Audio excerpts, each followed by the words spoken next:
19, turning 20 on the 24th, and I stay in Kenilworth.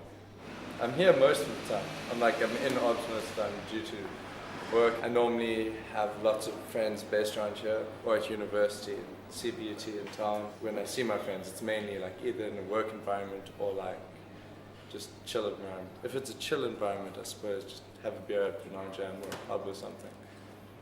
Off of the bat, complicated, but that's mainly because I think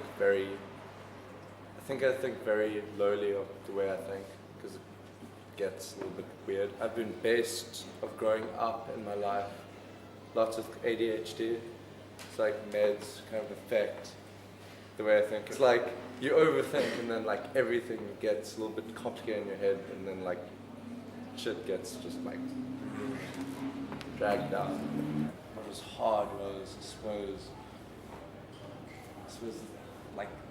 these subliminal subconscious thoughts of trying to fit in and stuff, and where I am within relationship to each other. It's knowing where you stand with another person. It just can be one of the most morbid things to think of. For me, being on it so long, I actually have to depend on this to work. But I do think that, given that me being honorable and conservative from a very young age, I've never gotten the chance to naturally develop out of this phase or learn to concentrate on my own. So now I have a big dependency on drugs.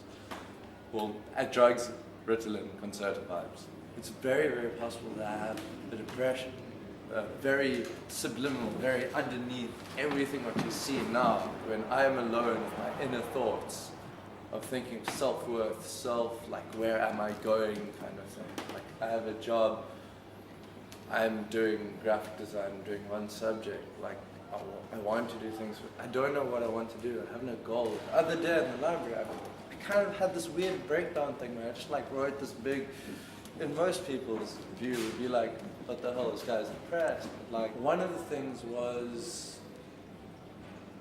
I understand that goals can be very important in life. Me not necessarily having a goal is kind of weird. A goal is just not what it is.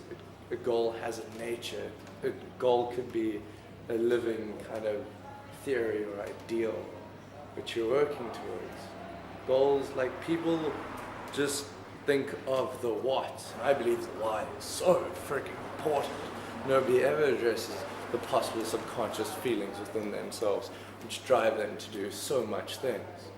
I think one of the things which I'm proud of myself most is the ability to have epic friends and to love my friends regardless who they are. Well, that's something I try to strive to do. I want to be a generous person. I want to be a loving person. I want to be able to help my friends wherever I can. Even if it's a meal for a friend who's hungry, or if they're in financial problems, if a friend needs food, I'll be no worries, I'll buy you food or something. I honestly say sexuality. I see a lot of sense in why holding sex and the sacredity of sex. I understand it because why would you give yourself away to someone you can't see yourself spending the rest of your life with? And yes, that things with the ancient Greece said that one philosopher, every time you're with someone or something, you're giving yourself away. I'm seeing with every relationship I have, with everything, I'm seeing myself, I am changing a little bit because of that. I'm scared to death when I see my wife one day and be I have been so intimate with this, and this many people. I am so happy that I'm a virgin. Because I know that one day I get to give my wife this amazing thing, which nobody else can give her. I know some people, they're I'm never going to get married or something, but I can pretty much tell them. I have this firm belief that when they hit 20, 25, the years of family and stuff is going to kick in.